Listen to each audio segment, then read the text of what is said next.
यी यसरी नै हाम्रा पोल खोलिन्छन् दिनानुदिन भनेर पुरानो दलले नयाँ दललाई निमुट्यान्न पार्नको लागि विभिन्न रचना रचेर काण्डै काण्डमा मिसाएका छन् र काण्डै काण्डमा फसाएका पनि छन्।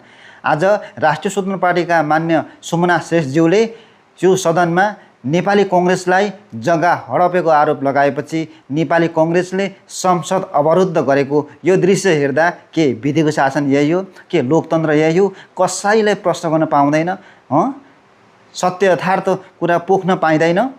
आउनुहोस्। अर्को चाहिँ नि काठमाडौँ क्षेत्र नम्बर 6 मा पर्ने तारकेश्वर वडा नम्बर 9 को लोकतान्त्रिक चोकमा रहेको मचागा नेपाल सरकारको नाममा रहेको जग्गा किता नम्बर 62 र 63 नेपाल काङ्ग्रेसका नेताले कब्जामा लिई भोग चलन गर्दै आइरहेको र स्थानीय बासिन्दाहरूको गुनासो र उजुरीका बावजुद स्थानीय सरकारले उक्त जग्गा संरक्षणमा कुनै पहल नगरेको आम गुनासो छ। यसमा पनि ध्यान आकर्षण गराए। धन्यवाद।